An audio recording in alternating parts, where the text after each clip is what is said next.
Bonjour à tous. Aujourd'hui, du coup, on est en live sur les réseaux Coiffissimo, donc sur Facebook et sur Instagram, avec Jean-Christophe Roblot, qui nous fait le plaisir du coup de venir aujourd'hui dans nos locaux. Je vais te laisser te présenter. Je vais d'abord vous demander si vous nous entendez bien, si vous n'avez pas de problème d'image, de son, pour être sûr que tout se passe bien pendant le live. Alors, je me connecte.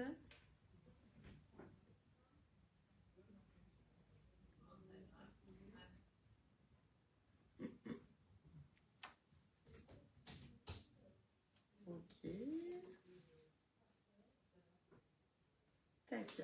Alors, Jean-Christophe, je te laisse te présenter déjà dans un premier temps. On va essayer. Bonjour Fanny, merci.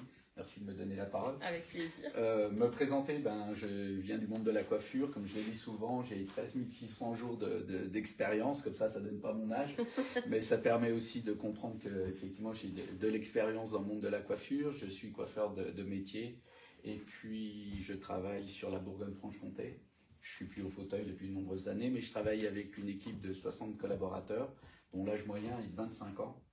Et ça, c'est une de mes premières fonctions. Ma deuxième fonction, je suis consultant et je suis formateur pour des dirigeants, pour des coiffeurs, pour des groupes, pour des franchises, un beau parcours. Voilà. Un très beau parcours. D'ailleurs, vous pouvez peut-être nous dire d'où vous venez. Tu nous as dit que tu venais de Besançon. Du coup, qu'est-ce que tu fais aujourd'hui ? Alors aujourd'hui, exactement, tes missions, à quoi ça consiste? Les missions, j'accompagne aujourd'hui des coiffeurs sur leur mode opératoire, sur leur prix de revient, comment développer leur salon, passer de 1 à 2 salons. J'accompagne des groupes de coiffeurs à domicile avec des chambres de métier. J'aide aussi des franchises, j'écris aussi pour eux. Je travaille avec des marques. Je construis de la formation aussi pour des groupes et des marques. Oui, tout à l'heure, on en parlait du coup en off, mais effectivement, Jean-Christophe est sur tous les réseaux sociaux et notamment on parlait du fait qu'il proposait de plus en plus de formations gratuites sur YouTube, sur sa page. Ouais, c'est ça. Et va très bien, super, merci beaucoup. On va attendre un petit peu que les personnes se connectent. Pour l'instant, j'ai pas de retour sur le son ni l'image, mais ça se connecte tout doucement, donc. Très bien. Alors, est-ce que tu peux nous dire du coup pourquoi tu es là aujourd'hui? Pour quel thème tu es venu discuter avec nous et avec nos clients du coup? Le thème, c'est essayer de tourner autour de la rentabilité sur différents axes. Comme je te l'ai expliqué tout à l'heure en aparté, la rentabilité, elle vient sur plusieurs domaines. Elle peut venir du produit, elle peut venir des tarifs, elle peut venir de n'importe quelle situation comptable, mais elle permet surtout de savoir ce qu'on a envie de gagner et comment je vais gagner mon argent avec le métier que je fais tous les jours, c'est-à-dire de la coiffure. Ok, voilà. Super. Je pense que ça va aider quand même pas mal de personnes qui vont nous regarder aujourd'hui. J'espère, ils peuvent poser un maximum de questions. Voilà, c'est ça. Le plus précis possible. Poser un maximum de questions. On est là aujourd'hui pour répondre du coup à toutes vos questions, pour vous aider à être le plus rentable possible. Ça passe, du coup on en parlait tout à l'heure, ça passe par votre fournisseur, ça passe par vos prix d'achat, vos prix de vente également, la valorisation de votre travail. Et du coup aujourd'hui Jean-Christophe est là pour vous donner toutes ces petites astuces qui vont vous aider à être du coup rentable. J'ai vu hier sur le post de Thibaut que du coup tu avais été en plus cette année, plus 22% je crois. Du coup, comment tu peux un peu expliquer que malgré qu'effectivement le marché de la coiffure soit un peu compliqué parfois, tu as réussi à être en positif? Alors, il y a plusieurs choses. La première, c'est qu'effectivement, déjà pour maîtriser sa rentabilité, il faut maîtriser aussi ses clients, son mode de fonctionnement dans son salon ou à domicile. C'est est-ce que je suis informatisé? Est-ce que je sais qui sont mes clients et à quel rythme ils viennent pour pouvoir aussi travailler sur leurs demandes. Mon but, c'est de travailler sur la demande de la cliente et de se dire comment je fais pour qu'elle vienne soit plus souvent ou comment je fais pour augmenter mon panier moyen de telle manière à ce que la cliente consomme plus dans son salon. Voilà un petit peu, et on travaille surtout sur ce qu'attendent les consommatrices aujourd'hui. Elles attendent 3 choses. La première, elles attendent du conseil. Sur 18 millions de consommatrices, il y en a 18 millions qui sont dans nos salons. Quand on leur demande pourquoi elles viennent pour du conseil essentiellement. Ça, c'est la première chose. La seconde, elles viennent aussi pour passer un bon moment, pour faire de la technique, mais pas que. On sait aujourd'hui qu'un élément déterminant, c'est le soin. On sait que le soin, c'est un élément de croissance exponentielle depuis 2019, depuis la sortie du Covid. On sait que le soin, c'est 22% de croissance. Ok, donc tu joues là-dessus, effectivement, comme Jean-Christophe peut le dire. Finalement, il faut bien connaître sa clientèle. C'est important de bien poser des questions. Souvent, on me dit, mais en salon, c'est plus facile d'avoir un logiciel que coiffeur à domicile. C'est faux. Hein. On peut être à domicile comme dans un salon, mais il faut avoir quand même un logiciel qui te permette de savoir à quel rythme vont tes clientes, comment, ce qu'elles aiment, et ce que tu dois faire aussi en termes de chiffre d'affaires journalier. C'est aussi important de connaître son coût moyen par jour. Et ça, c'est quelque chose qui est très important. Ok, très bien. Alors, je vois qu'on nous dit coucou. On a Fleurette qui est là. Fleurette qui est très fidèle, qui est là à chaque fois le lundi pour les lives. Merci beaucoup. Bonjour Fleurette. On a Damien qui nous dit également salut. Salut Damien. Je regarde un petit peu sur Instagram aussi. Ça se connecte doucement. C'est cool. Est-ce que déjà tu peux nous expliquer du coup qu'est-ce que la rentabilité finalement? La rentabilité, c'est qu'est-ce que j'ai envie de gagner en fin de mois, de quoi j'ai besoin pour vivre, d'accord? Et de ça, on va remonter l'échelle de tout ce qu'on a en charge dans une entreprise qui nous permet de savoir combien il nous reste à la fin du mois pour pouvoir vivre décemment de son métier. C'est ça la rentabilité. On pourrait la prendre d'une partie comptable en disant, bon ben voilà, vous faites votre chiffre d'affaires, il vous reste tant à la fin de l'année. Ok, mais c'est pas suffisant. Moi, je préfère faire l'inverse. De quoi j'ai besoin tous les mois pour vivre et qu'est-ce qu'il faut que je fasse pour bien vivre de mon métier en termes de chiffre d'affaires. Okay. Je pars du bas et pas du haut. Nous expliquer du coup aujourd'hui. On a Thomas et Valérie qui nous saluent. Merci beaucoup d'être là. Bonjour. Thibaut vous l'a expliqué un petit peu sur les réseaux sociaux, mais c'est mon premier live. Super. donc je suis un peu stressée, mais bon, on est tous ensemble, on est là. Ça se voit pas qu'elle est stressée. Ok, alors du coup, pour ceux qui viennent d'arriver, Jean-Christophe est là pour nous parler du coup de rentabilité aujourd'hui. Il va vous donner quelques petites astuces et puis voilà, on va continuer tout doucement le live. N'hésitez pas à poser toutes vos questions, on est là pour y répondre, enfin surtout Jean-Christophe.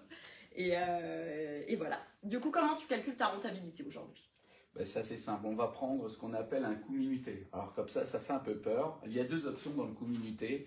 C'est assez simple, soit on le demande à son comptable, et comme la plupart des gens installés ont un comptable, ils peuvent demander, ça lui prend pas longtemps, il prend le compte de résultat, il vient fractionner le montant total du compte de résultat hors produit, et puis après il vient calculer le nombre d'heures qui ont été payées tout au long de l'année, il les ramène à la minute, et il soustrait ses charges moins les minutes, et ce qui va donner un coût minuté de ton mode de fonctionnement. Alors pour te faire un schéma assez simple, tu prends un sablier, tu remplis, et à chaque fois que tu s'écoule le sablier, on compte en minutes. Et on se dit, ben, mon salon me coûte à peu près 30 centimes de la minute, 40, 50, 70 centimes de la minute, et qu'est-ce qu'il faut que je fasse en une heure pour pouvoir combler ce que ça m'a coûté déjà en mode de fonctionnement. C'est-à-dire qu'à chaque fois que tu ouvres ton salon, ben, il y a un sablier qui coule et tu te dis, ben, ça me coûte tant à la minute, tant à l'heure, il faut que je produise au-delà pour pouvoir gagner ma vie. Typiquement, si c'est 40 centimes de la minute sur 60, ça va me coûter 24 € de l'heure, il faut que je produise au-delà de 24 € de l'heure pour commencer à gagner de l'argent. Ok, voilà. Si je comprends bien, logiquement, j'essaie de résumer le plus simplement possible. On est du coup, je calcule combien ça me revient d'être dans un salon, les charges, l'eau, les règles, mon salaire. Ouais. Ensuite, en fonction de ça, je crée les salaires de mes collaborateurs. Ouais. Et en fonction de ça, du coup, en fonction du salaire, finalement, il faut que je crée mes tarifs. Donc le salaire, finalement, me soit rentable aussi à moi et pas tout que à fait. Dans ton coût minuté, tu as la masse salariale. La masse salariale, c'est une somme d'argent. Et pour la transformer en minutes, c'est assez simple. Aujourd'hui, un salarié travaille à 35 heures, 1800 heures à peu près par an. Tu fais 1800 heures fois 60 minutes, tu vas voir combien de minutes il a. Et c'est ces minutes payées qui vont déterminer ton coût minuté. Mais si c'est complexe, et si ça te semble complexe, il vaut mieux le demander au comptable. Chaque année, il vous sort votre coût minuté. Et de là, ça vous permet de vous projeter sur l'année d'après en disant, bon, ben, moi, c'est 40 centimes de la minute. Il faut que je sache si, quand je fais une coupe brushing, je suis rentable, ou si j'en fais deux dans l'heure, est-ce que je suis rentable ou pas? Ok, très bien. Donc, si j'ai un collaborateur qui gagne, que je paye 1600 €, on va parler en net, ce sera plus simple, 1600 € net finalement par mois, combien il doit réaliser en chiffre d'affaires pour que ce soit rentable pour un salon? Alors, il y a plusieurs modes de calcul, mais la réalité, c'est de dire combien je veux gagner si je suis dirigeant ou combien gagne mon collaborateur. Généralement, un collaborateur qui a 1600 net, il va multiplier par 3,4. Ça, c'est ce qu'on demande la plupart du temps. Mais ce qui est en réalité important, c'est de savoir combien ça te coûte à l'heure de production pour pouvoir bien payer ton collaborateur. Et ça va dépendre, un élément déterminant, c'est combien tu vends ton service. Et là, c'est l'essentiel de l'activité, c'est combien je facture à ma cliente pour savoir ce qui me reste. Un collaborateur, pour gagner 1600, effectivement, il faut qu'il approche entre 5500 et 6000 euros de chiffre d'affaires. Alors, je sais que tu vas peut-être me poser la question, mais on a des coiffeurs à domicile, combien faut-il? C'est ça, c'est exactement ce que j'allais te demander. C'est la question qu'on pose assez souvent, mais je dirais que c'est quasiment la même chose. Il faut qu'ils multiplient leur salaire de base par 3,3, 3,5. Mais en fonction de ça, c'est les charges que vous avez tout au long du mois qui vont venir aussi équilibrer ton coût. Hein. Mais ceci dit, aujourd'hui, un coiffeur, pour qu'il soit minimum rentable, il faut qu'il fasse au moins 6 000 euros de chiffre par mois. D'accord.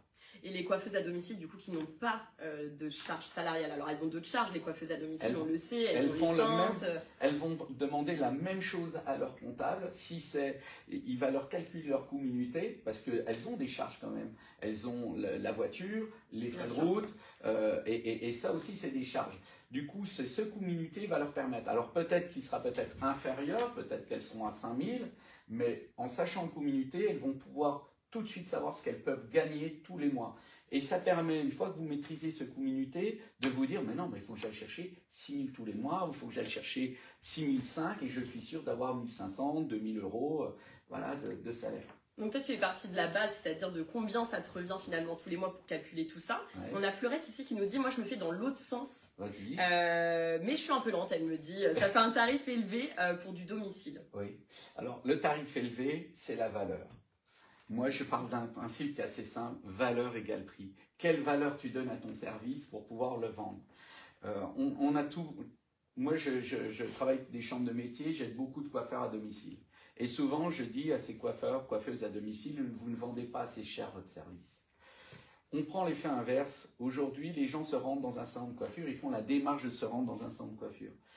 Si demain, Fanny, je te disais, tiens, t'aimes pas cuisiner, tu vas te payer un cuisinier à domicile. J'aimerais bien, bon. Mais ça coûte cher. Mais pourquoi ça coûte cher? Parce qu'il vient à toi. Oui. Et tu acceptes de payer cher parce qu'il va te sortir quelque chose que tu n'as pas l'habitude de faire. Et bien, c'est à peu près la même chose en coiffeur à domicile. Bien souvent, je dis à tous ces coiffeurs, toutes ces coiffeuses, n'ayez pas peur de facturer votre service à domicile. Parce qu'on fait l'inverse. On a l'impression que parce que c'est à domicile, ça doit être moins cher. C'est une erreur stratégique. Ça ne doit pas être moins cher, ça doit être plus cher. Pourquoi? Parce que c'est un métier qui est difficile. On va aller perdre en inertie. Il faut porter ses valises. Ça demande quand même, souvent on dénigre dans le métier de la coiffure, c'est souvent dénigré. Je dis, détrompez-vous. C'est des coiffeuses, on a tous le même diplôme. Sauf qu'on s'adresse à des clients qui décident de consommer différemment. Mais apporter une valeur ajoutée, c'est aussi faire payer la cliente sur cette valeur. On va chez elle. Du coup, du moment où on prend son temps pour aller chez les gens, on doit faire payer.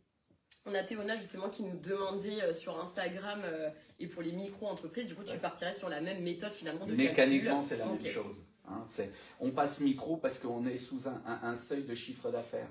Mais dès qu'on passe au-dessus, on revient sur une société normale. Micro ou société, c'est ton coût minuté.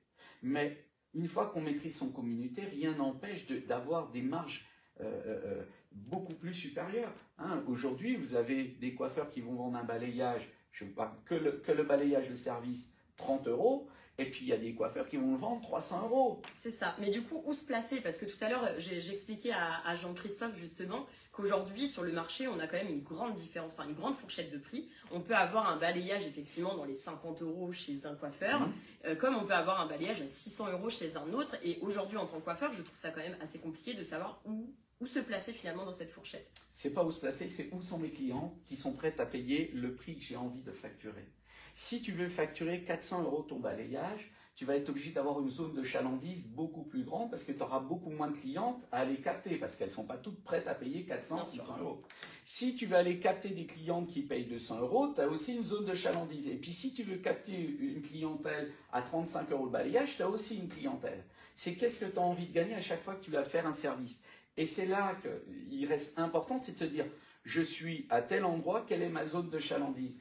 Moi, aujourd'hui, j'accompagne beaucoup de coiffeurs sur toute la France, que ce soit le monosalon, un multisalon.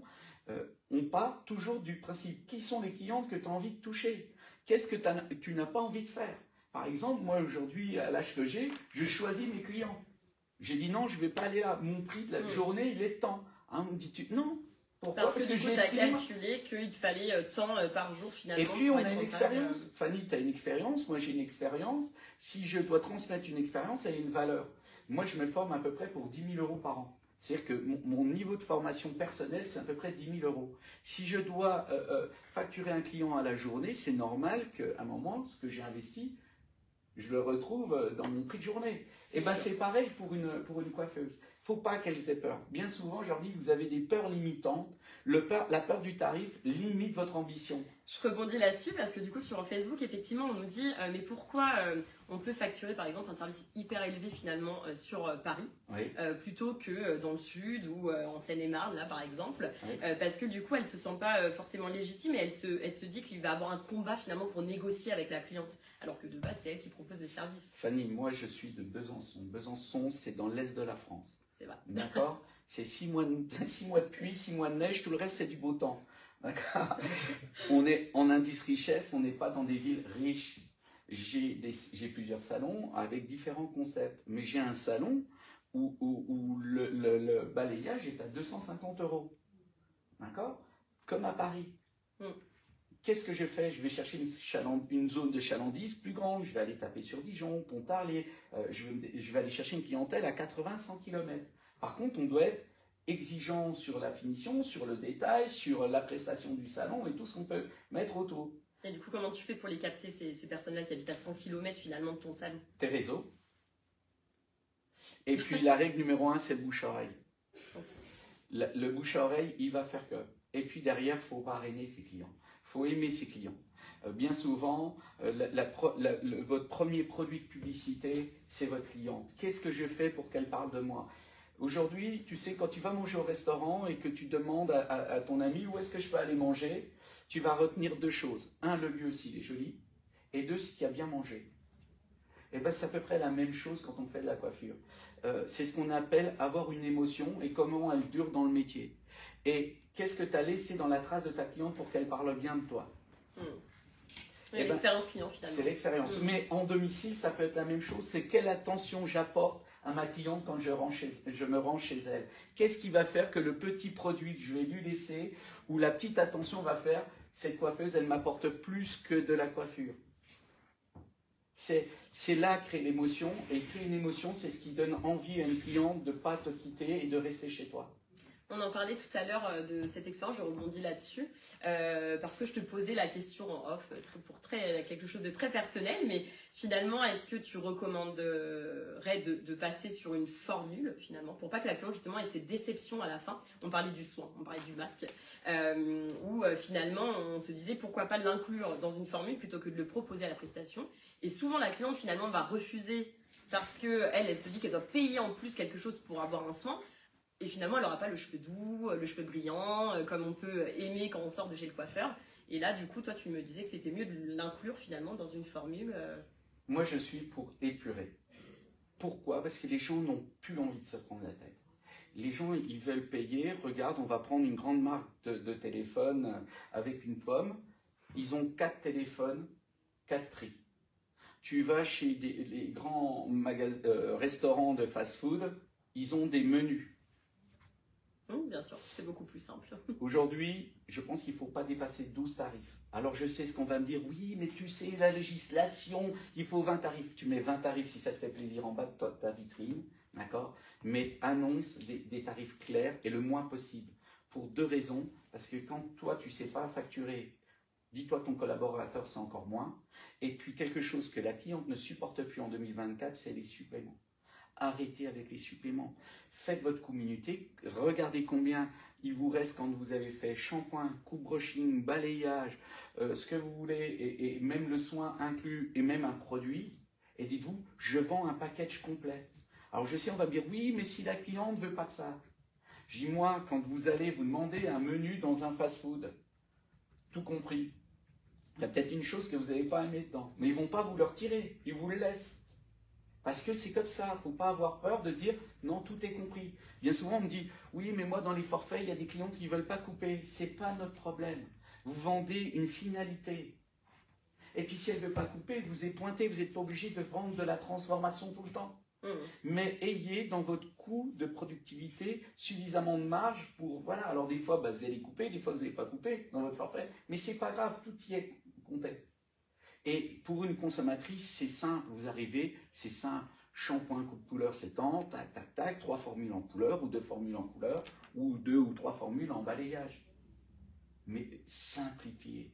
La cliente, elle veut aller simple, elle veut aller vite. Moi, je simplifie tout. J'ai créé des concepts à Paris, il y a quasiment 5-6 tarifs. Est-ce que d'ailleurs tu peux expliquer un petit peu les concepts que tu as créés du coup, moi j'ai créé un concept par exemple. Pour donner des petits exemples. Par exemple, j'ai créé un concept qui est sur le retail.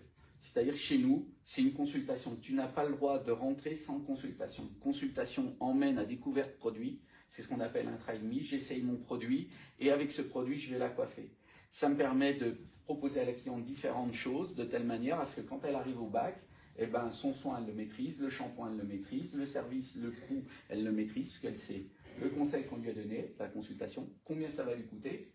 Elle sait que si elle repart, elle peut partir avec les produits, mais elle sait dès le démarrage combien ça va lui coûter. Et du coup, on retire tout ce qui est névralgique. Moi, je suis pour arrondir les angles.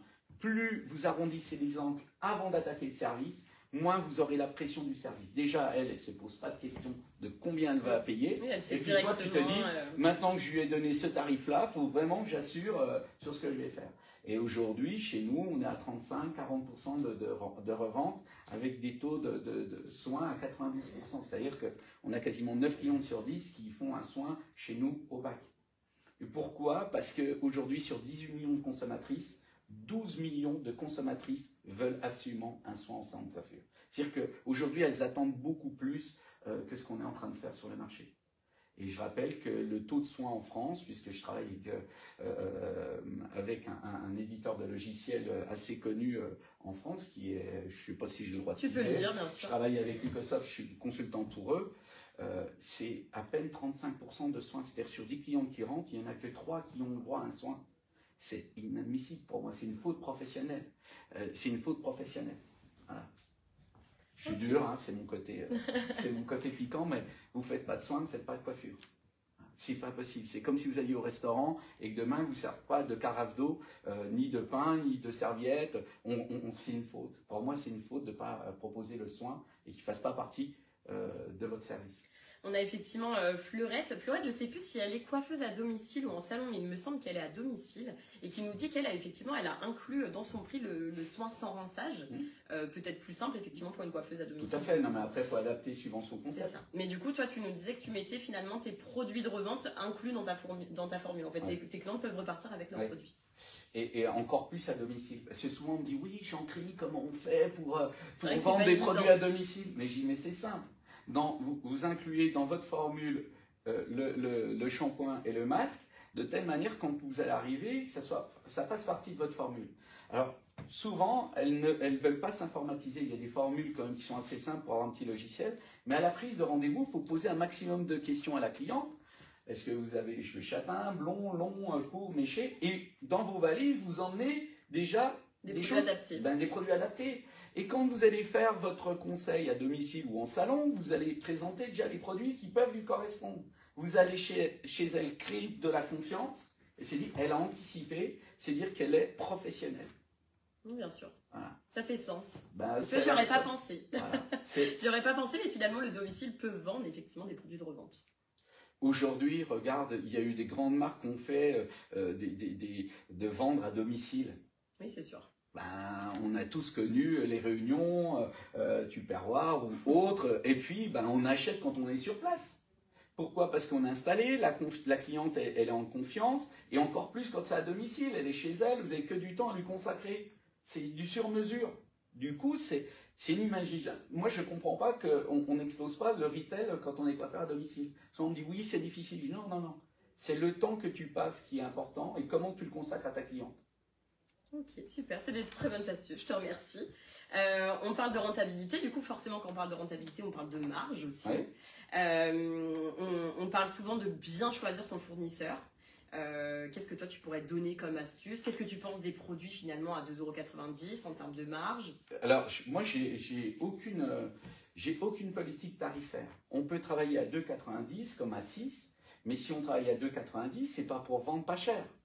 D'accord? Si Le but, c'est de faire de la marge. Combien il me reste de marge pour pouvoir bien gagner ma vie?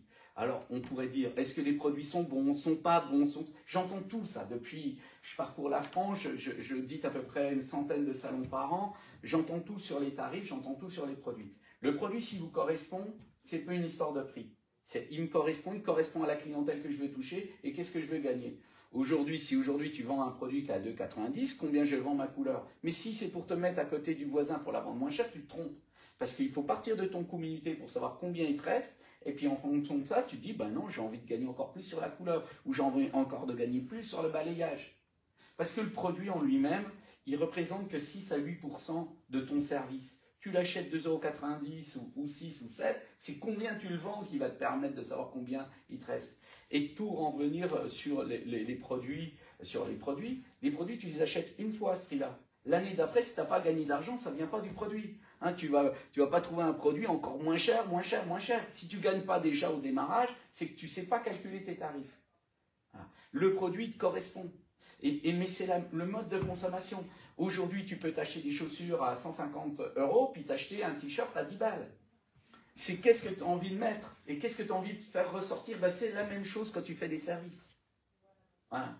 On a Gérard qui nous dit, nous on a un concept le jour de la technique, si la cliente achète shampoing et soins, ouais, elle repart avec un abonnement 3 brushings offerts. Les ventes produits ont explosé. Effectivement, on parle encore de formule finalement là-dessus. C'est comment son prénom? C'est Gérard. Bon, Gérard, qu'est-ce qu'il a calculé? Il a calculé combien lui reste de marge sur ses produits. Il s'est dit, mon coût minutier de brushing, si c'est temps, j'offre 45 minutes de temps. Si c'est 15 minutes le brushing, 20 minutes, j'offre 60 minutes de temps. Combien me coûte 60 minutes? C'est simple. S'il a 30 centimes de la minute, ça lui fait 18 € de perte sèche. Mais pas 60, il offre du temps. Ça tombe bien parce que du coup, Fleurette répondait du coup à Gérard en disant ça fait un peu beaucoup 3 brushings, mais effectivement, finalement, s'il a bien calculé son coût, c'est de savoir combien il a vendu. Il reste rentable quand même. Ce qu'il ne dit pas, c'est combien il a vendu ses produits, combien il a vendu son service. S'il a vendu à 400 € son service, je dis n'importe quoi, il lui reste suffisamment de marge pour offrir. En fin de compte, c'est quand je fais une offre, combien il me reste? Souvent, les coiffeurs ne calculent pas. Ils vont faire des remises, 20, 30, 40, mais comme ils ne savent pas au démarrage combien ils gagnent sur un service, alors moi, je peux en donner des chiffres. Sur une coupe brushing, vous devez gagner minimum 55%. C'est-à-dire que quand vous facturez 30 € ou moins la TVA, il doit vous rester 55% de marge. Quand vous faites de la couleur, il doit vous rester minimum 36 à 40% de marge. Un balayage, c'est de 40 à 75% de marge. Et un soin, c'est de 55 à 82% de marge. Eh bien, il faut savoir combien il te reste quand tu as vendu ton service, ton soin. Voilà, parce que quand tu additionnes tout ça, tu dis, j'ai de la marge. On a effectivement, du coup, Gérard qui répondait que c'était les apprentis qui faisaient le brushing. Et effectivement, je trouve ça... Voilà, exactement. Vu que le salaire est moins haut également pour un apprenti, en plus on a des aides aujourd'hui pour embaucher des apprentis, forcément, ça lui coûtera du coup beaucoup moins cher et donc la rentabilité sera là. C'est très bien ce qu'il dit. Moi, je suis né pour transmettre. Hein, moi, mon mot, c'est tout ce qui n'est pas transmis est perdu. Pourquoi? Là, il va utiliser des juniors. Qu'est-ce que ça apporte de voir un junior faire un brushing? C'est une valeur ajoutée dans son salon, pour 2 raisons. Parce que quand un junior coiffe, les clients le voient. Et ça fait monter la valeur du junior et la valeur de l'apprentissage dans un salon. Il gagne de l'argent parce qu'il le fait faire par un junior, et en plus, ça fait monter le niveau de son collaborateur, et ça donne une notoriété au sein du salon sur les compétences qui sont transmises. C'est une très bonne approche. On a l'atelier du cheveu à 42 sur Insta qui nous dit « Bien vu pour les soins, c'est ce que je fais aussi, mais par contre, je ne suis pas assez chère, j'augmente petit à petit. Comment inclure les produits dans la presta? D'ailleurs, elle nous dit qu'elle doit partir et qu'elle regardera le replay du coup pour avoir la réponse. Mais faut pas avoir peur du prix. C'est qu'est-ce que je vais donner comme valeur pendant mon conseil, pendant l'échange que je vais avoir avec ma cliente pour voir ce qu'elle est prête à faire en entretien chez elle. Derrière, si vous lui dites que le shampoing qu'elle achète va durer 3 mois et que pendant 3 mois, ses cheveux vont être... Elle va acheter une finalité, elle ne va pas acheter un prix. Souvent, on a tendance à vouloir mettre un prix avant de mettre une finalité et comment on pourrait dire, le bénéfice du produit. Il faut inverser, arrêter de parler de prix. Parler de valeur de ce que va vous apporter votre produit et il vaut tant. Mais si vous dites pour 8 euros, pour 15 euros, pour 30 euros, on va faire ça, c'est débile. Non. Mon produit fait ça. Et pour un suivi beauté à la maison, c'est pour 50 euros, vous êtes tranquille pendant 3 mois. Mais donnez tous les bénéfices de ce que vous faites, mais pas l'inverse. Si vous vendez un prix, vous ne vendez pas de service, vous ne vendez pas de conseils, vous ne vendez pas de coiffure. Il faut oser. Mais il faut pas oser, il faut pas... oser et il faut valoriser son travail, surtout. Voilà, mais c'est vraiment se pousser à maîtriser aussi ce qu'on vend. C'est ce que, du coup, elle nous dit effectivement qu'elle les inclut dans les lissages brésiliens. Bah, il faut, surtout sur les lissages, il faut vraiment un suivi à la maison. Complètement. Ouais. On peut mettre en avant effectivement des shampoings sans sulfate, des masques qui permettent de bien fermer les écailles pour tenir sur le long terme le lissage. Donc d'autant plus, l'atelier du cheveu, je suis désolée, je ne sais pas ton prénom, mais d'autant plus, vous avez des arguments à mettre en avant Tout à fait. Pour la revente.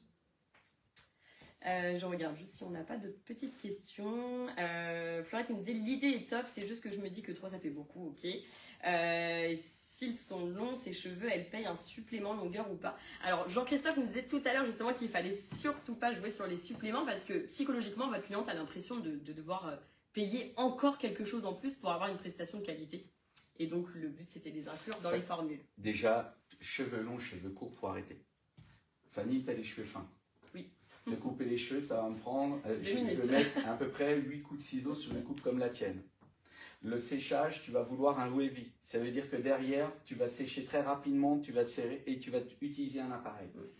Aujourd'hui, il faut arrêter de mettre des suppléments sur les cheveux longs. Tu les aurais encore au bas du dos, je comprends. Mais c'est complètement stupide. Quand on fait la moyenne en fin d'année, et c'est pour ça qu'il faut être informatisé, entre les cheveux courts et les cheveux longs, on s'aperçoit qu'on facture très peu les cheveux longs. Du coup, c'est une erreur. On facture tout le monde au même prix.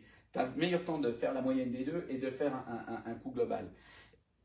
La seule chose que tu pourrais, et s'il y avait un supplément, c'est cheveux épais. Pourquoi? Parce que la consommatrice, elle sait qu'elle a les cheveux épais. Elle sait que ça va être très long de sécher. C'est peut-être la seule option en disant un forfait pour cheveux épais, mais pas pour cheveux longs ni courts. Ça n'a pas de sens. Voilà. Pour moi. Oui, je suis. On est d'accord de ne pas être d'accord, hein, je le dis, mais. Oui, chacun il dit comme il veut, mais effectivement. Mais pour moi, c'est une aberration aujourd'hui. Beaucoup plus de temps, effectivement, qu'un cheveu fin et donc. Et je peux te donner une statistique, c'est moins d'une femme sur 2 en 2023, en 2022 se sont fait couper les cheveux. Ça veut dire qu'à un moment, faut arrêter avec ça. Voilà. On a fait fuir les clientes sur les plus, les moins. Non, il faut que la consommatrice revienne. Moi, je suis un fou de la coupe. Il faut qu'elle revienne pour la coupe. Pourquoi? Parce que ça demande de l'entretien. Voilà, c'est là-dessus qu'il faut aussi jouer.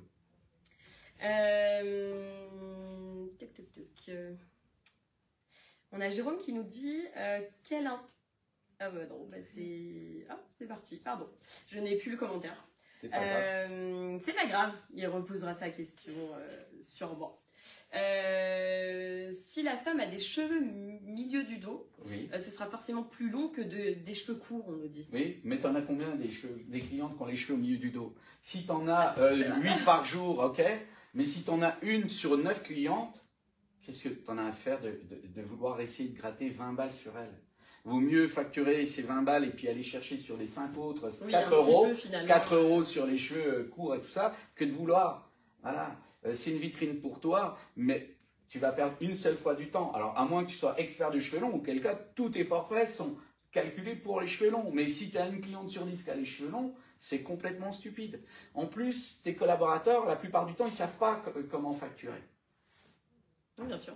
Voilà, on va s'entraîner si tu fais des trainings, mais c'est pas...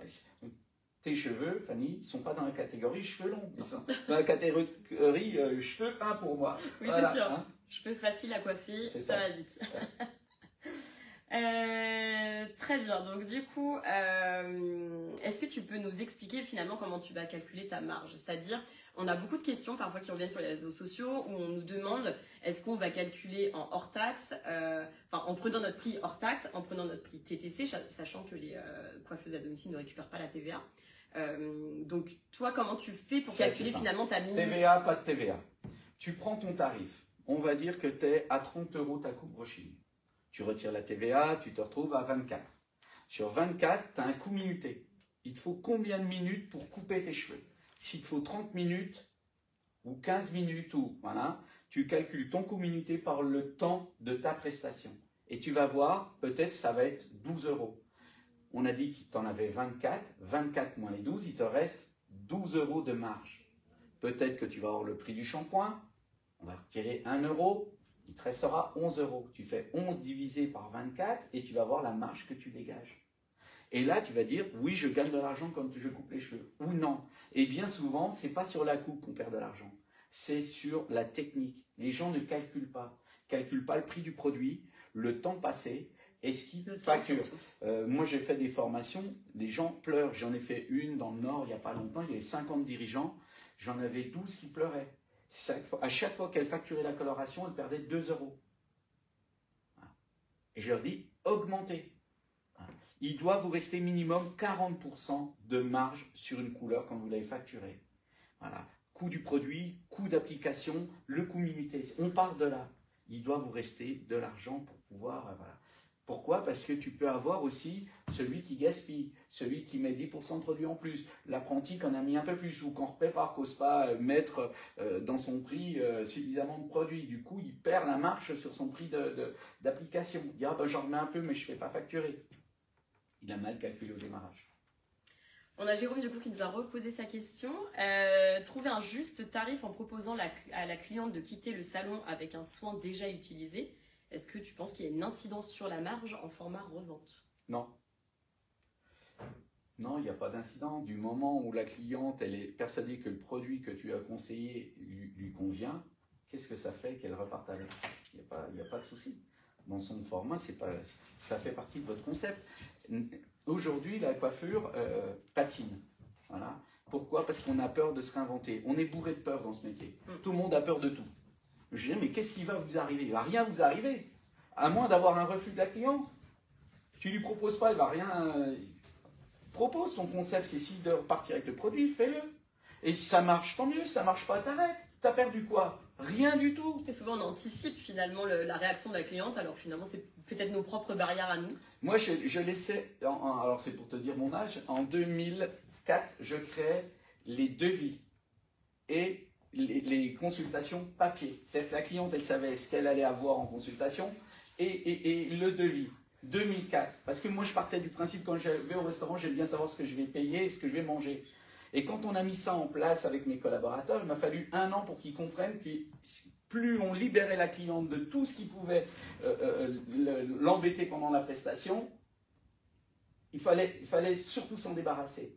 Et le fait de tout annoncer au démarrage vous libère les 40, 50 minutes, 180 minutes qu'elle va rester dans le salon. On ne parle plus d'argent, on ne parle plus rien, on parle que juste qu'elle se sente belle quand elle sort. On n'a qu'une mission dans la coiffure, c'est se sentir beau en sortant. On en revient à l'expérience client dont on parlait tout à l'heure. Et ça, qu'on soit à domicile, finalement. Souvent on me dit oui, mais tu travailles pour des grosses... Mais je dis, mais arrêtez, c'est faux. Vous soyez à la campagne.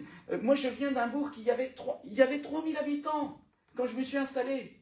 J'ai été formé dans un village de 800 habitants. Il faut arrêter tout ça.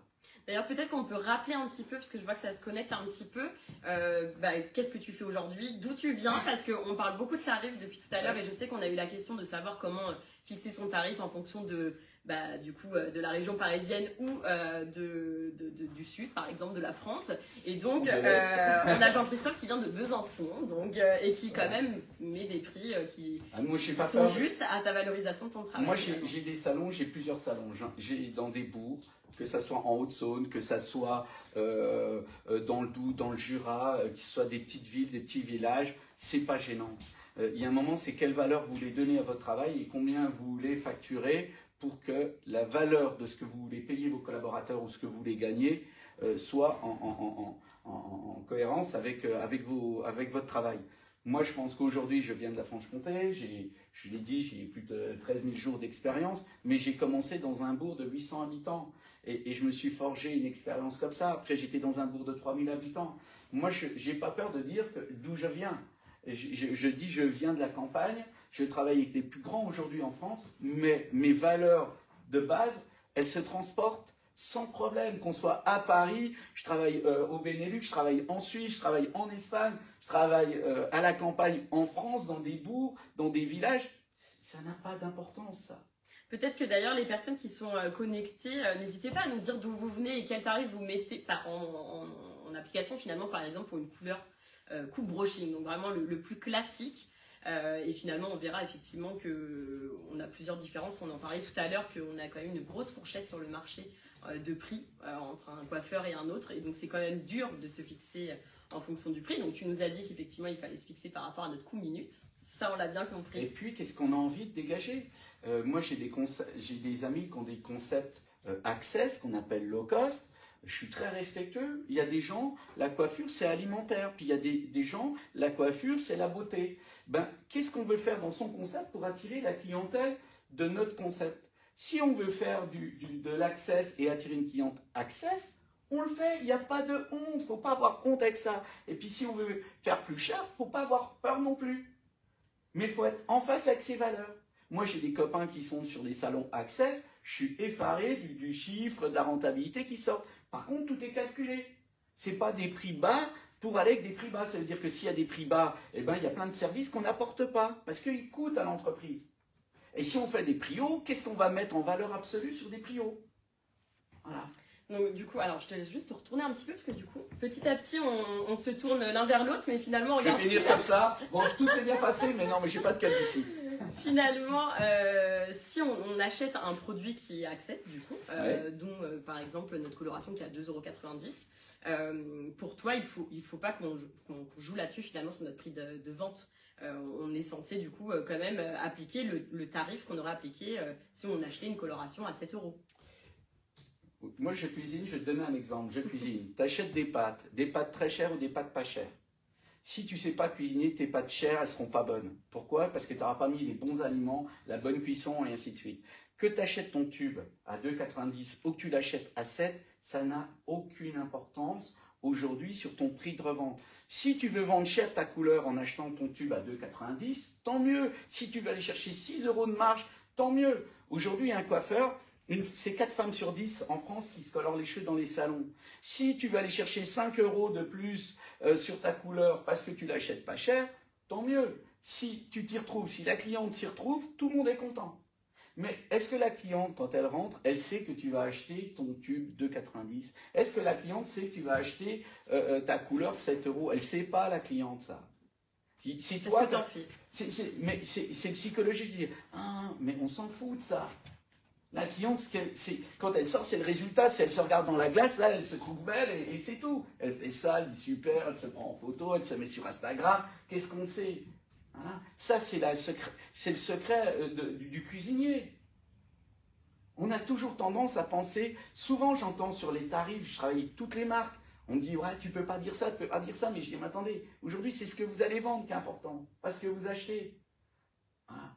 Je pense qu'il faut aussi se retirer ça de la tête. Je ne sais pas si ça répond à vos questions posées, mais arrêtez avec ça. Si, c'est très bien répondu. J'ai Fleurette qui nous demande effectivement si la cliente, elle voit le produit. Alors pour moi, la cliente, elle n'est déjà pas censée voir le produit que vous allez lui appliquer parce que si vous êtes à domicile, du coup, vous ne faites pas forcément devant elle le mélange. Si vous êtes en salon, vous le faites dans un labo. Mais même si maintenant, elle voit votre produit et qu'elle connaît le prix, valoriser votre travail tout simplement. En soi, ça demande du temps, comme on expliquait tout à l'heure, ça demande de la maîtrise, vous avez un diplôme qui doit se valoriser. Non mais t'imagines, c'est comme si on allait au restaurant et que le cuisinier sort de sa cuisine avec tous les ingrédients en disant « Je vous ai fait ce plat aujourd'hui, vous voyez, alors là on a… » Arrête.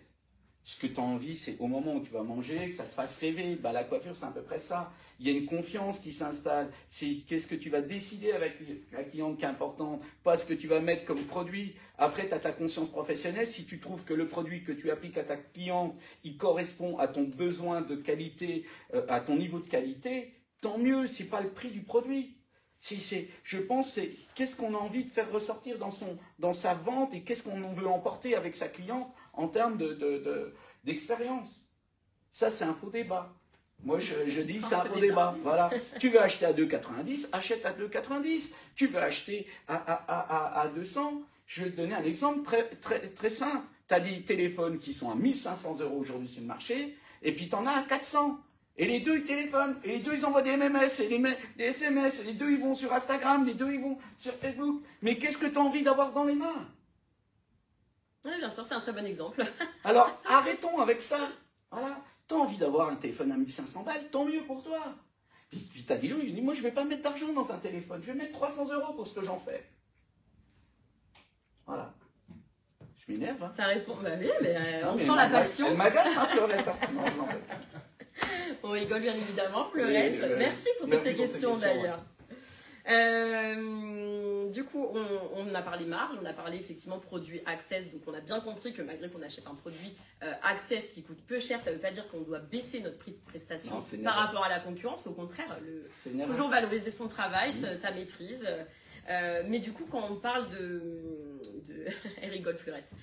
Quand on parle également de rentabilité, on parle également de stock. Ouais. Aujourd'hui, nous, chez Coiffissimo, on a fait le choix de vendre à l'unité les produits parce qu'on sait que des stocks dormants, c'est pas le plus rentable possible. Est-ce que tu peux nous expliquer pourquoi? Tout à l'heure, tu me disais que finalement, le plus rentable, c'est de commander tous les 15 jours. Donc, explique-leur. Si mes collaborateurs regardent, ils vont me dire, il a intérêt à dire ce qu'ils nous imposent chaque mois.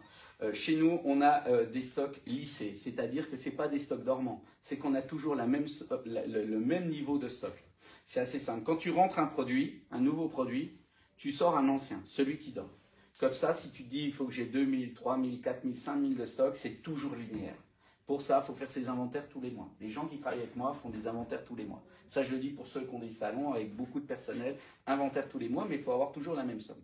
Après, il faut avoir les pâtelleries, c'est-à-dire les fondamentaux. Toutes les couleurs de base, il faut les avoir en 4, 5, 6 références de chaque. Pourquoi? Parce que c'est les bases qu'on utilise le plus quand on fait de la colorimétrie. Et puis, ça, c'est une commande peut-être par mois ou tous les 2 mois où on fait un volume intéressant parce qu'on sait qu'on va les couler.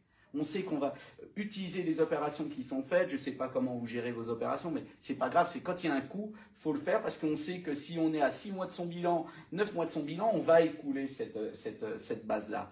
Et puis après, tous les 15 jours, on travaille ses reflets.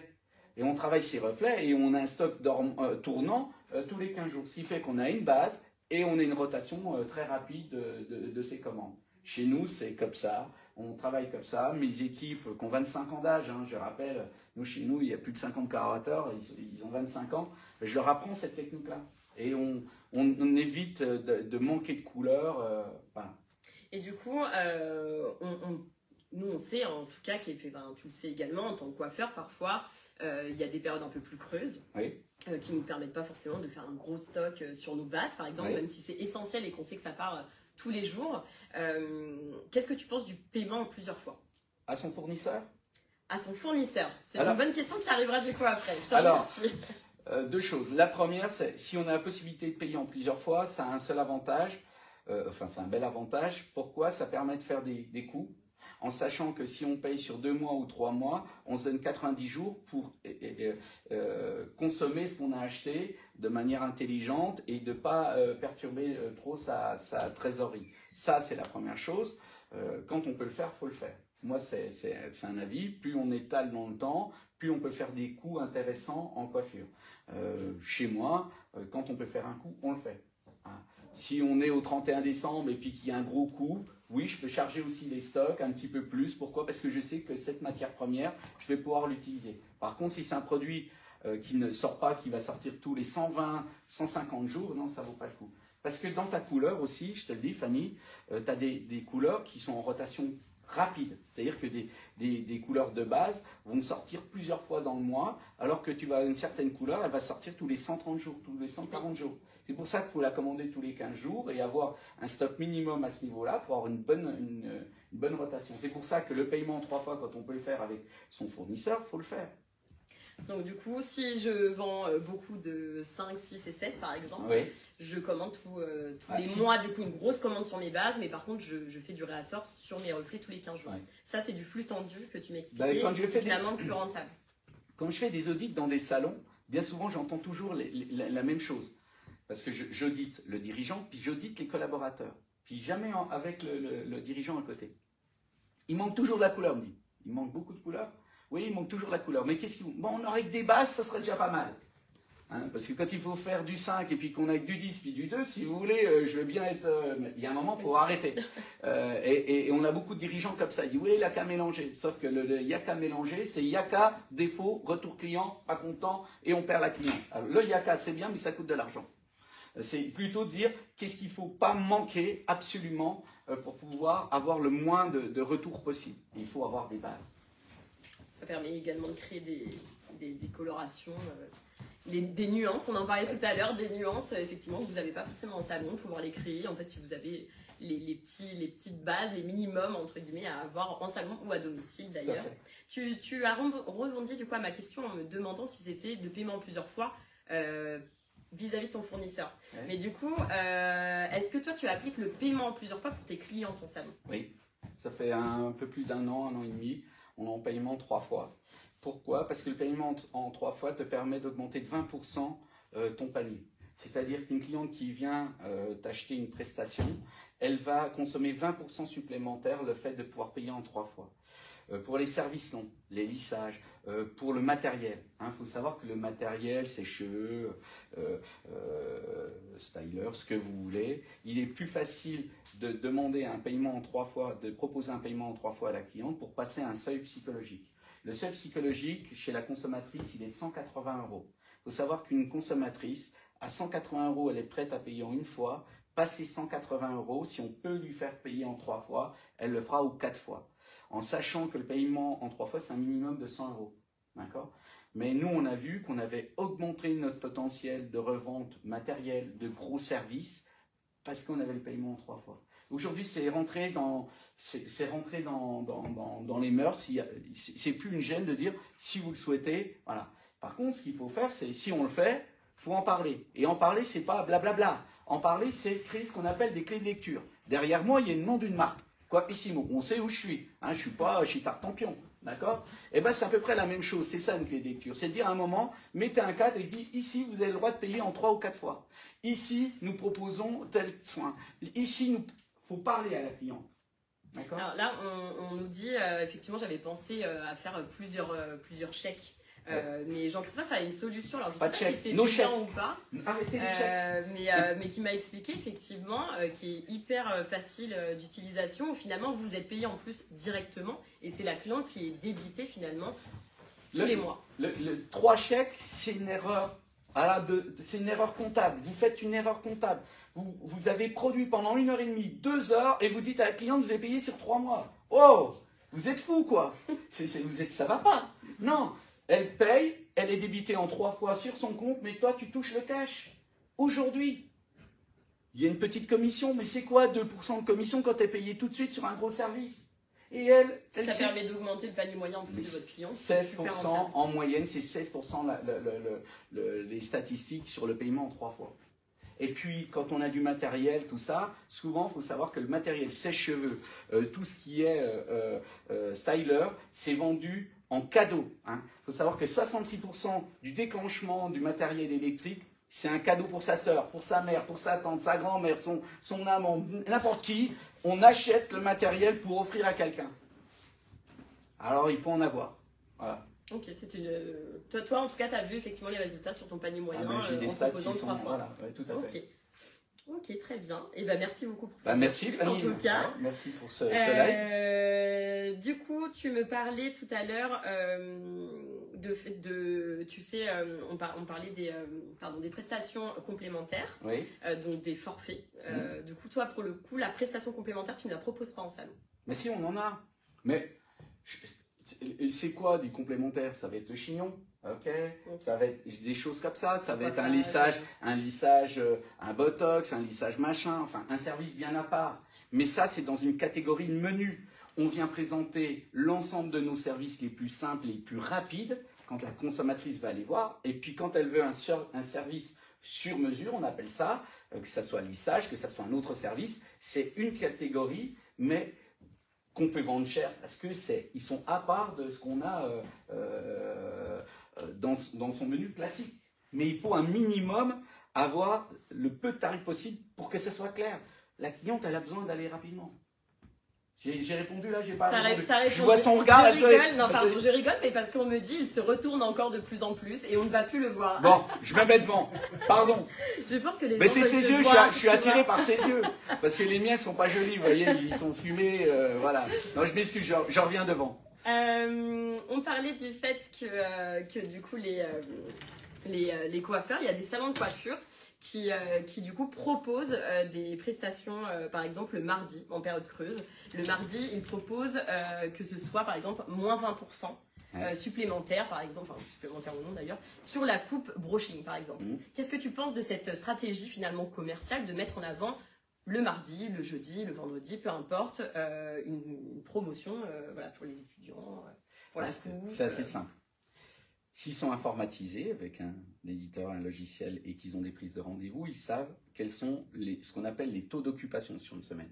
Oui. Généralement, la coiffure en France, elle a un vrai problème. Le vendredi et le samedi, c'est à peu près 50% de votre chiffre d'affaires de la semaine, ce qui est catastrophique. Ça devrait être 20, on doit découper par 5 ou par 4 ou par 6 ou par 4 pour ceux qui veulent travailler sur 4 jours. Mais il faut que votre lissage de prise de rendez-vous soit étalé. Ça, c'est un entraînement. Ok, vous faites des formations de balayage, de couleur, mais s'entraîner à prendre rendez-vous, c'est aussi un métier. Pourquoi je dis ça? Parce qu'il faut s'entraîner à décrocher et à dire à la cliente, voilà, bienvenue au salon Coiffissimo, qu'est-ce que je peux faire pour vous? Je voudrais un rendez-vous, oui, pour vendredi. Écoutez, ce serait pour faire quoi ça? Je vous propose aujourd'hui, jour J, tout le temps. C'est la règle numéro 1, c'est je vous propose aujourd'hui. Je vous propose jour J plus 1, demain, après-demain, parce que vendredi, samedi, j'ai peur qu'on ait beaucoup de retard et qu'on ne puisse pas bien s'occuper de vous. Est-ce que ça vous arrangerait de venir avant? Tu as 30% de tes consommatrices qui vont dire oui. Pourquoi? Parce que l'attente, ça vrille tout le monde. Attendre, ça vrille. Passer 7 minutes, on pète les plombs. Du coup, tu lui dis, tu vas attendre? Non, je ne vais pas attendre. Du coup, ça te permet de ramener ses clientes en début de semaine. Déjà, tu ne casses pas ta marge. Toi, ça correspond à se dire, ah, il a raison. 30% de clients gagnés le vendredi, samedi, ça me fait gagner 30% de taux d'occupation de mes collaborateurs en début de semaine. Et derrière, quand tu veux faire une remise sur des temps creux, tu te dis, si je le fais sur la coupe brushing et que j'ai 50-55% de marge et que je fais 20%, il me restera 25, 35, ok. Si tu ne sais pas combien il te reste sur le service sur lequel tu vas proposer, ça c'est dangereux. Typiquement, je vois des fois des grosses âneries, moins 20% sur la couleur le mardi, et je vois le salon, je sais à peu près quel est le coût minuté du salon en moyenne, puisque je fais ça depuis très très longtemps. Je me dis, mais là, si la fille elle met trop de produits, le mec il gagne rien. C'est-à-dire qu'il attire par une remise, mais comme il a à peine 30% de marge sur sa couleur, je vois avec qui il travaille, comment il travaille, quel est l'environnement du salon, j'estime à peu près le coût minuté, je me dis, le mec il ne reste pas grand-chose. Du coup, il faut faire attention quand vous faites une remise, savoir combien vous gagnez. Et il y a une technique. La technique, elle est assez simple. Et moi, je forme mes ouailles depuis de nombreuses années comme ça. Quand on fait une remise, c'est aujourd'hui, tu viens de faire coiffer, Fanny, elle vient se faire coiffer à mes côtés, tout ça, je vais en faire une beauté globale, totale, je vais la faire rêver. Bref, là, à un moment bien précis, tu te dis comment je vais te proposer des services, comment je vais t'emmener à consommer. Et si tu as une remise, je vais te dire une question qui est assez simple. Aujourd'hui, est-ce que tu bénéficies d'une offre spéciale de notre salon?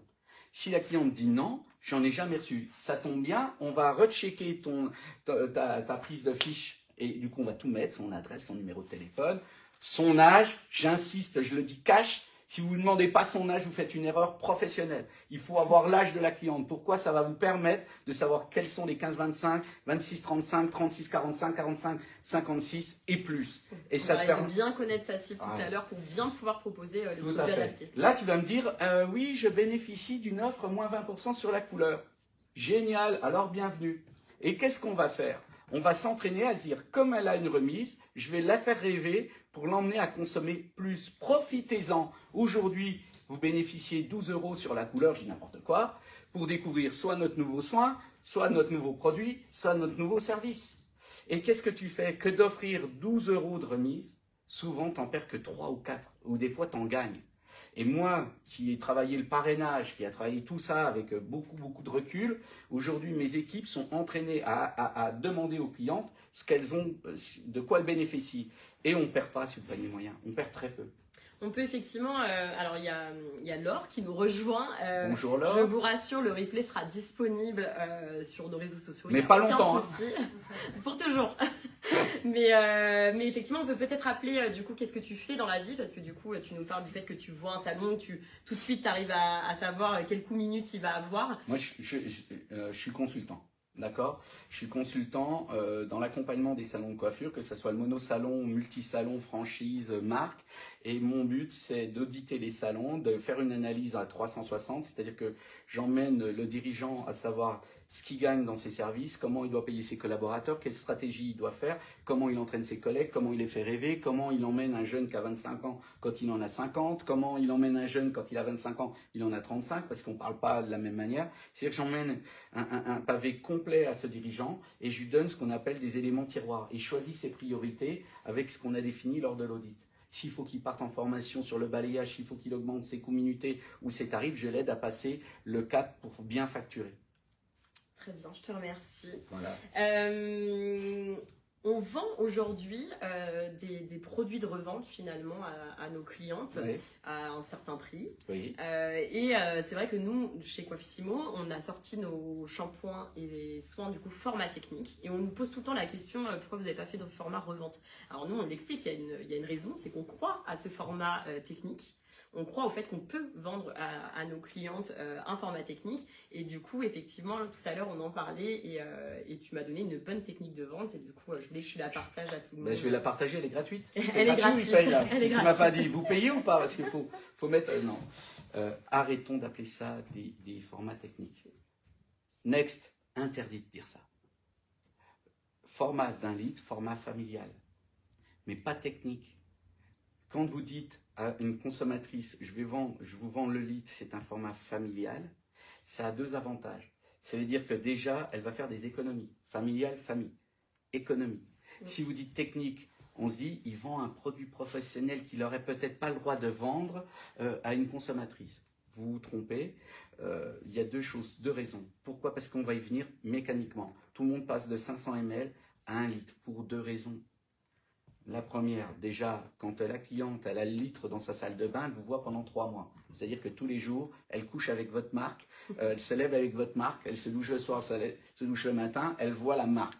Déjà, 3 mois. De la fidélité. Okay. Derrière, écologiquement, on use un flacon. C'est pas 250 ml 4 fois, voilà. Il y a aussi cet effet-là. Aujourd'hui, les moins de 35 ans sont très friands des formats familiales. Pourquoi? Parce que eux, c'est l'écologie avant tout. Le coût et l'écologie. Et c'est pour ça que sur un format passé les 500 ml, le litre, il reste très intéressant en termes de marketing pour vous, de votre marque. Et puis, quand elle a acheté 1 litre, la cliente, elle n'a plus envie d'acheter chez un concurrent. Alors, j'entends, mais par exemple, notre cliente qui prend du 350 ml, est-ce que tu ne penses pas qu'elle va revenir plus facilement, en fait, racheter son produit derrière? Parce que 350 ml, ça s'utilise vite par rapport à du 1 litre. Là, ça veut dire qu'on dit un peu au revoir à notre cliente, finalement, pendant 3 mois, quoi. Alors, je sais ce que se disent les gens en regardant, ils vous dire, oui, ben, ça commande sur Internet. Je vais vous donner une statistique qui est nationale. Le Hair Care Pro, tous les produits professionnels de la coiffure, c'est 8% qui sont achetés. Le volume annuel des produits Hair Care Pro, c'est 8% sur Internet. C'est-à-dire que non, elle vient quand même racheter en salon. Mais pour avoir augmenter son taux de fidélité, il faut mieux soit lui vendre en 500 ou en litres pour pouvoir la tenir. Après, ce qu'il faut faire, si vous vendez en 300, créez une carte de produits. C'est-à-dire, emmenez-la à ne pas avoir envie d'aller consommer chez quelqu'un d'autre. C'est-à-dire, vous créez vos 5 produits achetés, vos 6 produits, enfin, je pourrais faire une formation là-dessus sans problème, mais c'est de dire comment je fais pour que la cliente, elle n'ait pas envie. On a les cartes Sephora, les machins, les filles, ils n'ont pas envie que vous alliez ailleurs quand ils ont leur carte. Ben, c'est à peu près la même chose. C'est qu'est-ce que je fais pour que la cliente continue? En sachant que plus le format est bas, moins la cliente rachète la même chose. Pourquoi? Il faut savoir qu'une femme ne rachète jamais le même produit, quasiment, quand c'est en petit format. Quand c'est en format familial, c'est rentré dans la tête, ah, il faut que je prenne mon shampoing. Et on le fait tous quand on fait ses courses, le machin, on dit c'est quoi le petit produit? On se souvient que des grosses choses. Et finalement, on a Flora qui nous dit oui, mais elle en achète du coup moins dans l'année. Alors, je rebondis du coup sur... Florette, il va falloir arrêter. Je vais dire quelque chose, Florette. Est-ce que ta cliente, elle t'achète tous les mois un flacon? Voilà, c'est vrai que... Alors, Florette, si tous tes clients achètent un flacon tous les mois, Florette, je vais aller me former chez toi. Alors, il faut savoir que sur 6 clients de coiffés, il n'y en a qu'une qui repart avec un produit. Alors, si aujourd'hui, tu peux y en vendre 4 quand tu en vends un, vends ton litre. Ou vends tes 500 ml. Voilà. Aujourd'hui, les statistiques sont catastrophiques. Une cliente sur 6 coiffée repart avec le produit qu'on lui a conseillé. Waouh, je suis fou, moi, quand j'entends ça. C'est pas possible. C'est pour ça que quand la cliente, elle a le produit, elle revient. Ta cliente, elle vient pas tous les mois, Fleurette. Enfin, tu as 1% de ta clientèle qui revient. Je dis Fleurette et les autres. La plupart des clientes, elles viennent tous les 4 mois, tous les 6 mois, 8 mois, et elles espacent. Pendant le temps de finir son litre. Pendant le Covid, j'ai fait beaucoup de live pour beaucoup de monde. Et on m'a dit, oh, l'autre, c'est un marabout. On m'a dit, t'as un marabout. J'avais dit, sortie de Covid, vous verrez, les clientes, elles vont espacer. J'avais dit 120 jours. On m'a dit, l'autre, c'est monsieur météo. On était à 90 jours d'espacement en visite entre chaque visite. Sortie de Covid, 120, 130. Aujourd'hui, on est presque à 150 jours. Une cliente, quand tu la vois, elle revient que dans 150 jours. Alors, je le dis pour Fleurette et les autres, 1 litre tous les 3 mois, 150 jours, vous voyez, vous calculez, 90, on va lui en vendre. Hein. Voilà, s'il ne faut pas avoir peur de ça. Je ne sais pas si j'ai répondu à ce que tu attendais. C'est très bien. Voilà. Pour Très Fleurette bien et les autres. Tac, je regarde un petit peu du coup mes questions que je m'étais notées. On parlait du coup de faire effectivement des promotions, par exemple le mardi, moins 20% sur la coupe, etc. Donc tu as répondu à cette question. Mais qu'est-ce que tu penses du coup? C'est vrai que depuis le Covid, je rebondis là-dessus parce que tu en parlais. On a certains salons qui préfèrent, et coiffeuses à domicile d'ailleurs, qui préfèrent fermer par exemple le mardi ou le lundi. Parce que finalement c'est une période très creuse pour elles et s'étaler finalement que sur 4 jours dans la semaine ou 5 jours dans la semaine grand maximum. Qu'est-ce que tu penses de ça en termes de rentabilité? C'est toujours la même chose. Fanny, si tous les jours tu dois faire 400 € de chiffre d'affaires par collaborateur, on va dire, hein, parce que c'est ton coût. Pour répondre à ton objectif. Voilà. Si c'est sur 5 jours, bah c'est 400, c'est 400 par jour. Si tu fermes une journée, ça veut dire qu'il faudra que tu fasses 500. C'est pas gênant. Si tu arrives à faire 500, tu as absorbé les 400 du mardi.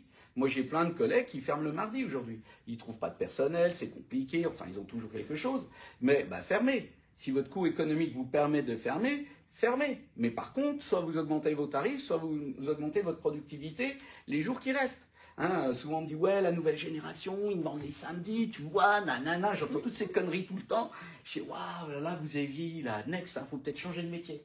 Oui, la génération a envie de vivre autrement. Elle a envie d'avoir ses samedis, elle a envie d'avoir tout ça. Elle veut du temps, elle veut vivre cette génération. Et bien, si elle veut vivre, expliquez-lui que le moment où elle est dans l'entreprise, il faut qu'elle produise un peu plus. Mais ils n'ont jamais refusé de travailler plus, hein, les collaborateurs. C'est un faux débat, ça. S'ils savent combien ils doivent faire par jour et que tu leur dis, je veux bien que tu prennes tel et tel jour, mais il faut que tu fasses plus, ils vont dire, ouais, on peut faire ci. Et bien souvent, et je le dis aux dirigeants, là, s'il y en a qui nous écoutent, qui nous regardent, bien souvent, c'est eux le premier frein. Le premier frein d'augmentation des tarifs, c'est vous les dirigeants. Vous êtes des trouillards. Vous avez peur. Alors qu'eux, ils n'ont pas peur. La nouvelle génération n'a pas peur de facturer. Le premier qui a peur, c'est souvent le dirigeant. Ils vont vous dire, mais augmentez les tarifs. Vu le travail, la qualité du travail qu'on fait. Ça, c'est toujours la peur du tarif. Qu'est-ce qu'elle va dire, ma cliente? On s'en fout de ce qu'elle va dire, ta cliente. C'est pas ton problème. Ah oui, mais si elle ne revient pas, mais pourquoi elle ne reviendrait pas puisque tu la coiffes bien? Surtout quand tu fais des blonds. Quitter sa coiffeuse en se disant, oh, pourvu que l'autre, elle me fasse un beau blond. Oui, c'est compliqué. Mais non, c'est pour arrêter avec ça. La peur, il ne va rien t'arriver. 95% des peurs n'arrivent jamais. Tu te lèves le matin, ton cerveau il est programmé pour voir tout ce qui va mal se passer. Je me lève pourvu que je sois pas en retard pour aller au travail. Est-ce que j'ai mis ça?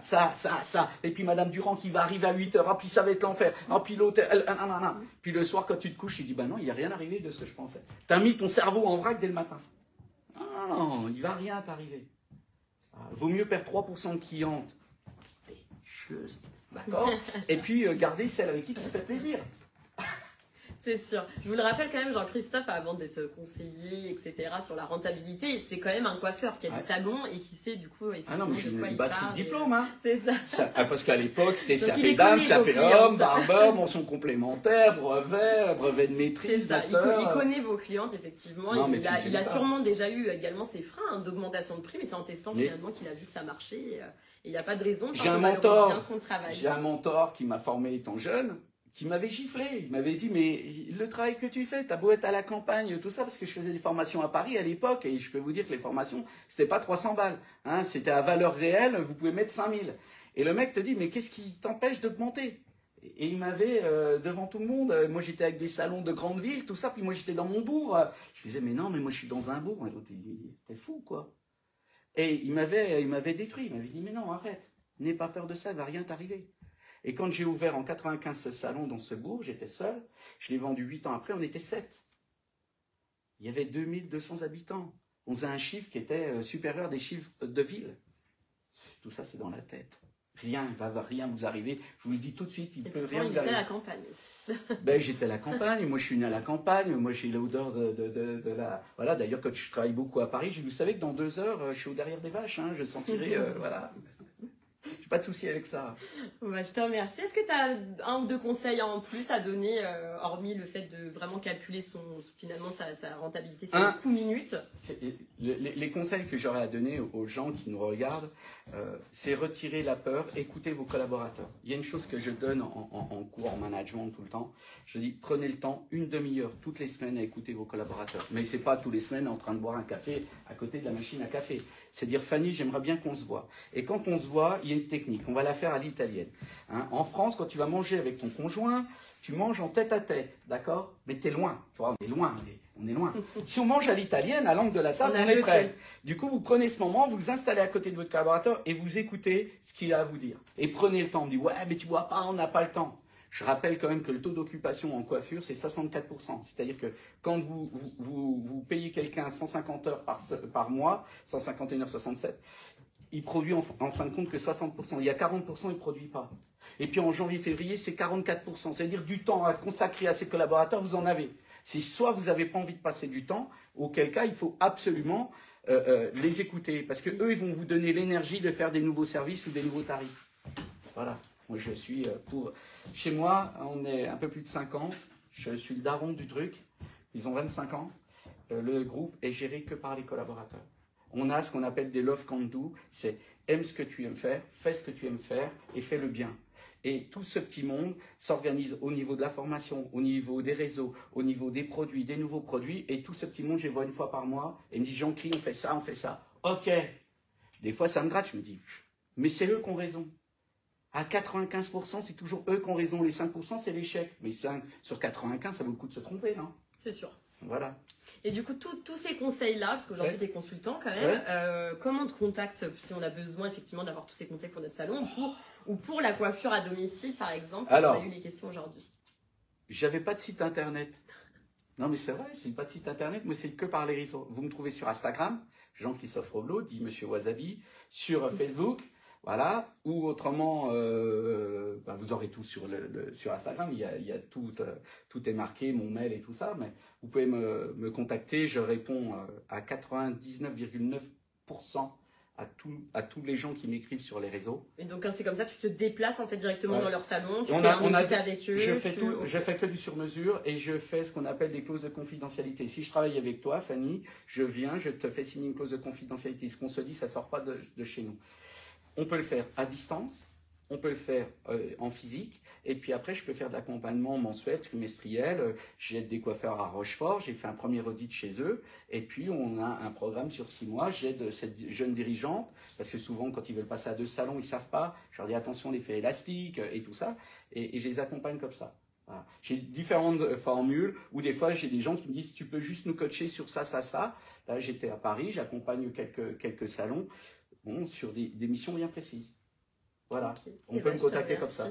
J'ai la dernière petite question, le petit mot de la fin, parce qu'on me dit effectivement Mister Wasabi. Pourquoi Wasabi? Ah, c'est une longue histoire. C'est que, vous avez pu remarquer, j'ai pas de filtre. Voilà, j'ai zéro filtre. C'est très bien, on aime Pourquoi? Parce que, pour 2 raisons. Parce que la vie m'a pas tellement souri étant jeune. J'ai été obligé de faire un petit break personnel pour une maladie. Et 2 jours-là, je sais que plus rien ne pouvait m'arrêter.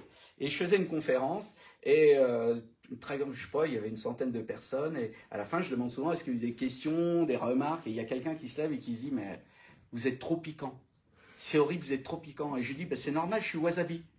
Et elle me dit, mais ça veut dire quoi, wasabi? Ben, je dis, c'est simple, le wasabi, c'est une pâte. Quand tu la mets dans ta bouche, ça t'ouvre les narines, ça te fait rentrer l'air et ça te redonne les esprits. Et moi, je suis un peu wasabi. Ça rentre dans ta tête, ça a une explosion, tu te dis, le mec, il pousse, mais en tous les cas, ça nous a fait du bien.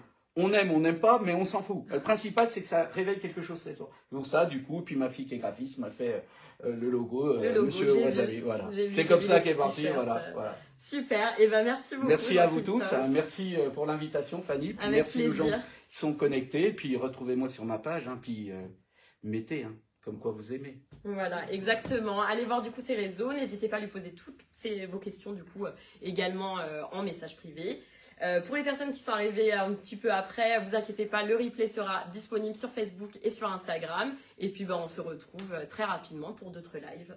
Merci Fanny. Voilà, merci à toi. Au revoir.